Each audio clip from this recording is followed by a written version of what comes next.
Hey everyone, Blue Bridge is back after a little mini break. So back to review our, I wouldn't say impressive, but our 3-0 win against Nottingham Forest. So let's get into it.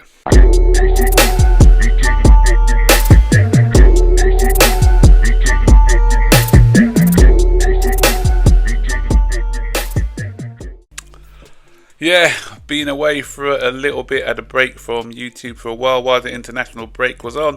I also didn't get to watch the game till probably about midnight last night because I was busy arranging a friend's birthday. I was one of the hosts for the party, and so I didn't want to know the score. I tried to go the whole day without knowing the score, but when I got to the party, as always, you get some people spoiling it. 2 people spoiled it for me. I thought, but when I heard 3-0, I thought, okay, 3-0, good result. We must have played well. So when I came home, I was expecting a masterclass from us, but boy, if I'm being totally honest, unbiased, we were lucky. We got away with one there. Weren't great, especially in that first half. First half, if Nottingham Forest had this shooting boots on, then they would have been 2 or 3-0 up. You know, we rode our luck a lot in that first half, and a lot of it is due to Maresca. And I want to know, what do you think? Stick in the comment section. Lucky manager or good manager?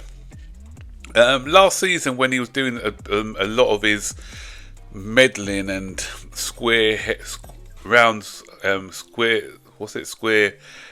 poles in round, what's the word saying? Square pegs in round holes, that's the saying.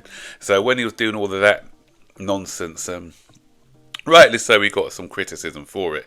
And I sort of joked especially when we were playing in the Conference League. I was saying at times, is he doing this on purpose sometimes to make himself look like a tactical genius in the second half when he makes all the changes that that should have happened in the first instance in the first half? Because that's the only explanation I can give.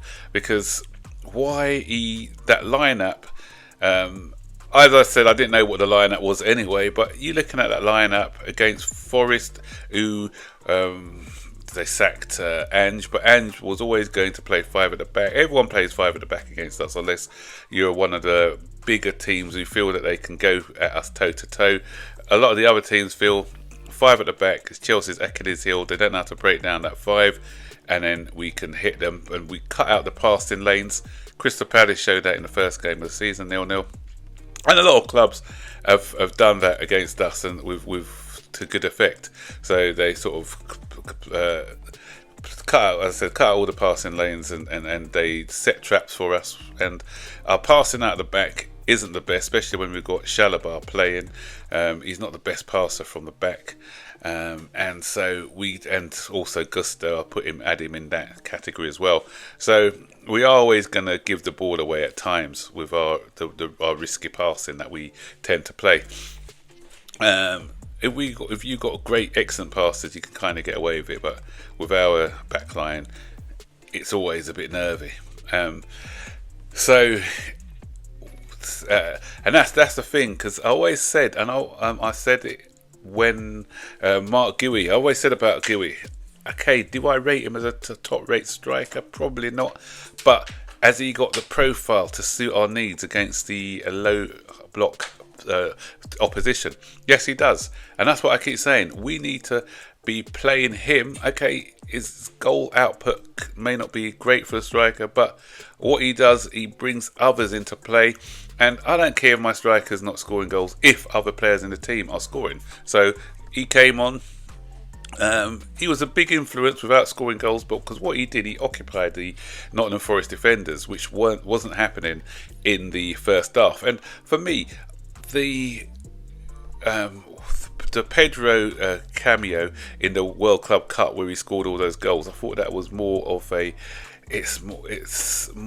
hindrance to us now, because it made us believe that we didn't need to have another number 9. I've addressed that, as I said, in a couple of videos before, but where I just feel that had we kept a Jackson or maybe brought somebody in to compete with Delap, we'll be better off. But it is what it is. We've got Gui, and what Gui, as I said, what he does, he makes himself busy. He occupies defenders. He presses hard. I like the way he's got that little bit of Liam Delap about him. Did I say Rory earlier? I might have done. But he's got that bit of Liam Delap about him where he just makes it uncomfortable for defenders. Niggly fouls, bounces off them, and that, as I said, you create the space. And if you see in the second half when João Pedro was occupying the space just behind Gui, he looked more at home, so he was able to operate better in that position off the 9. And it's no coincidence that in the second half, when we made those changes, that we were a lot better and resulted in us scoring 3 goals. Really pleased for Josh Achampong as well, because you know everyone on this channel knows that I'm a big fan of his. Scored his first goal. Delighted. You can see the delight on his face scoring that goal. He's got that pace and power. There is some parts of his game that needs improving, but that only comes with experience.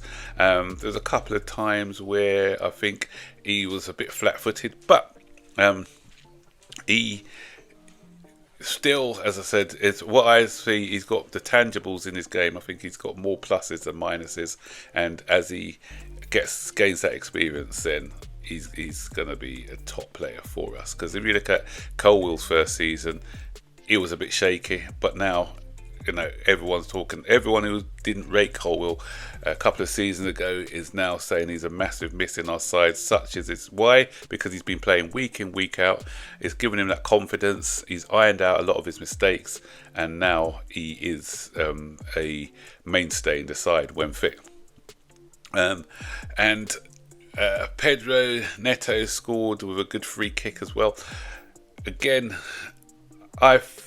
Pedro Neto, for me, decent.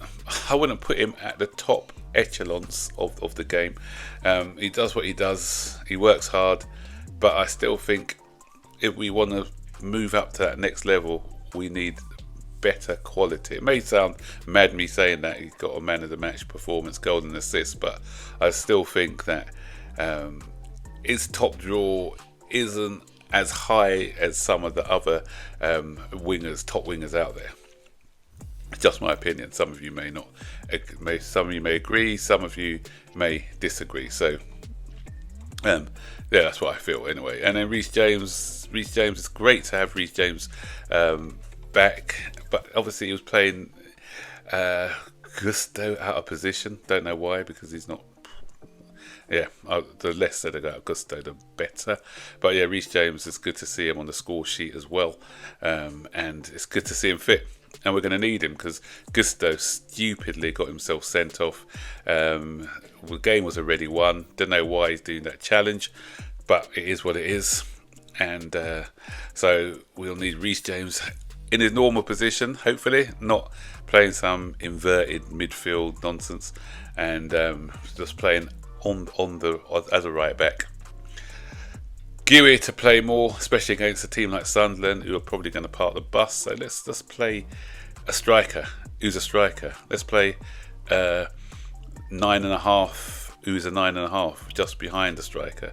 Let's play a right back as a right back. Let's not get too fancy with all these different positionings, because it's just we saw in the second half when players played in position what the result is.